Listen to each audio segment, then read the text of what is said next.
thank Karen very much for inviting me here this evening. I got to come to a meeting with you probably back in October and really enjoyed the evening, and I thought this would be a great opportunity to share with you something that is probably as dear to all of you as it is to me. I'm going to ask each of you to just take 1 minute, and I want you to think back to being a teenager. Some of us, it's a little further trip than others. And I want you to remember what was the best thing that happened. Now I want you to remember the most dramatic moment and tell me which thought came faster. Some of the more dramatic things that happen in our life unfortunately happen when we are still young and still immature, and the drama of it can be a part of our lives as we grow all the time. Last summer, I happened on a conversation. The kids don't let me play with them very often, unfortunately. I try, but they tend to keep me out of it. But I happened on a conversation last summer with some of our girls in our youth group. And these girls range in age between 12 and 17. And they were talking very matter-of-factly, as you and I are sitting here talking this evening, about a 14-year-old friend who was pregnant. And it just kind of stopped me in my tracks, and I thought, not so much the fact that it was a 14-year-old girl that's pregnant. I mean, that's a fact that some of us know about, have either been a part of or know somebody who's been a part of, but it was the tone and the blasé attitude that these girls had about this that frightened me.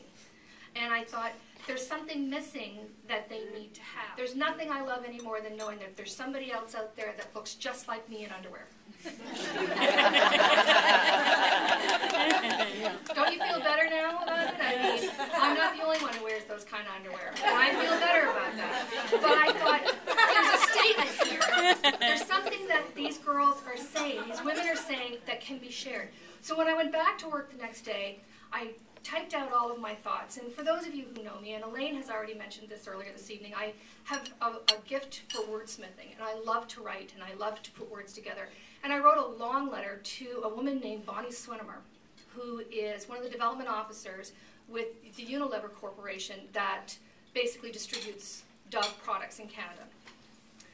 She answered my ad in 3 days, not my ad, I'm sorry, my email, in 3 days by sending me 7 boxes of resource materials. Packages of skin products and hair products for these girls, along with the most fabulous booklet on why it's great to be a girl. And she said, go with it, do what you can, make it the best you can. And we did. We formed this group and we called it Girls Night. It's a very simplistic term because the girls want it to be, unfortunately, the Sex and the City of Moncton. They wanted to wear the fancy shoes and carry the great purses, and they wanted to just have that little glam. But what they took away from this as well in reading these little booklets was learning about some of the things that are out there that, you know what, I'm not alone. I don't feel this way by myself anymore. So we have a youth worker, and with the help of the program director, who I personally think has stars lined up in his name, we put together this program, and the girls took the first 2 sessions to come up with a game plan, an idea of what they wanted to do. Now, my aspirations were for a 12-week program. We were going to cover this, we were going to cover this, we were going to cover this. This program has now turned into a perennial program. They will not let it end. They refuse. They have enrolled 15 girls at this point, between the ages of 12 and 17.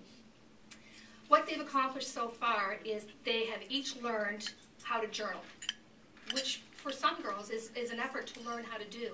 To put your thoughts down and to feel that you can trust yourself to put anything down in that book, and that book will be respected. It is yours and no one else shall touch it. They have also learned about family and who you are and where you are in your family and why these people will always be important to you. We talked about what else do you want to learn from this? What else do you want to get from this? So they have taken together interactively and learned about health and nutrition. There were 2 or 3 girls who could not fathom the reason why a human body needed to eat 3 times a day. This was just, they didn't understand this. So it was wonderful to be able to pull this information together and teach them some of the health benefits. It doesn't have anything to do with gaining weight. Eating 3 to 5 times a day will help you lose weight. It took me 2 sessions to get that one through them. My favorite session with them was body image. And we go back to the girls in the underwear. So I showed them some of these commercials because if you Google this, you can find them all under the Dove website. And the girls were kind of tee-heeing at first, and then they started talking about, why do I need to be skinny?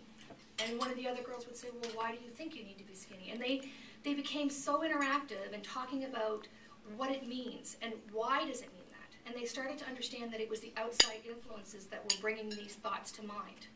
Since that time to now, they've stopped talking about what I need to look like and started talking more about who I need to be. They've started looking at things like beauty comes from inside. What do I have to do to be respected, not just respectable? And these are the kind of things that they're asking themselves. What we're looking at doing going forward with our program,